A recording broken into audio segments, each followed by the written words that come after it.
Pemerintah akhirnya melarang aktivitas jual beli di media sosial atau social commerce seperti TikTok Shop yang tidak hanya menjual barang dengan sangat murah, namun juga melakukan penjualan barang impor yang sesuai dengan regulasi. Larangan ini tertuang dalam revisi Permendak nomor 50 tahun 2020 yang rencananya akan disahkan pada hari ini.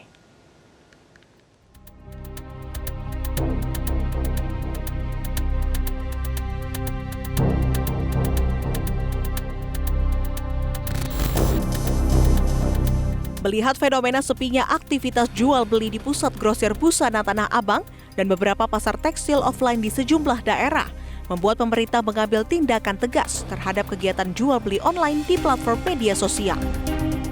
Presiden Joko Widodo bahkan ikut menyinggung aktivitas TikTok Shop yang berdampak negatif terhadap pelaku usaha mikro kecil menengah. Ia menegaskan TikTok seharusnya fokus sebagai media sosial, bukan ekonomi media. Untuk itu, pemerintah akan menyusun regulasi untuk memisahkan platform belanja dan media sosial. Finalisasi di Kementerian Perdagangan, karena kita tahu itu berefek pada UMKM, pada produksi di usaha kecil, usaha mikro, dan juga pada pasar. Pada pasar, di beberapa pasar sudah mulai anjlok menurun ya karena serbuan mestinya ini kan dia itu sosial media. Bukan ekonomi media gitu. Itu yang baru akan diselesaikan untuk diatur. Menteri Perdagangan Zulkifli Hasan mengungkapkan, pihaknya akan merevisi Permendak 50 tahun 2020 yang mengatur tentang ketentuan perizinan usaha, periklanan, dan pengawasan pelaku usaha perdagangan melalui sistem elektronik. Belayet itu menurut Zulhas akan mengatur soal tata kelola sistem perdagangan digital. Yang pertama nanti isinya social commerce itu hanya boleh memfasilitasi promosi barang atau jasa. Promosi barang jasa. Tidak boleh transaksi langsung, bayar langsung, nggak boleh lagi. Dia hanya boleh untuk promosi. Seperti TV ya. TV kan iklan boleh kan?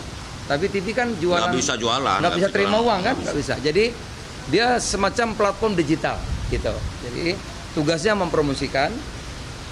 Yang kedua, tidak ada sosial media dan ini nggak ada kaitannya. Jadi dia harus dipisah. Sehingga tidak algoritmanya itu ya tidak semua dikuasai. Dan ini mencegah penggunaan data pribadi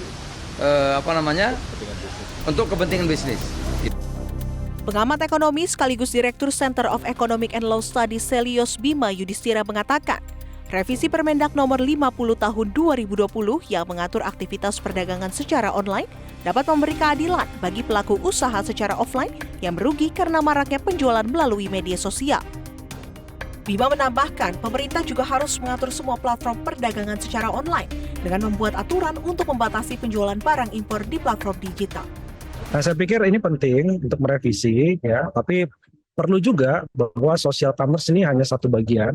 Bagian lainnya yang perlu dilihat adalah bagaimana porsi barang impor di seluruh platform digital. Jadi bukan hanya TikTok Shop, tapi juga di Shopee, Tokopedia, Lazada, dan pemain-pemain lainnya. Itu perlu ada penegasan jelas. Misalnya porsi barang impornya itu maksimum, misalnya 30-40%. Atau kalau lebih bagus lagi adalah barang impor yang sudah ada substitusi lokalnya dan kuantitasnya bisa menutup permintaan, maka ada pembatasan untuk barang-barang impor tadi. Maraknya jual beli barang di media sosial memang menjadi fenomena baru yang perlu campur tangan pemerintah. Pengaturan ulang regulasi terkait perdagangan secara online bisa mencegah terjadinya praktik tidak sehat di pasar. Tim Liputan Metro TV. Jelajahi cara baru mendapatkan informasi. Download Metro TV Extend sekarang.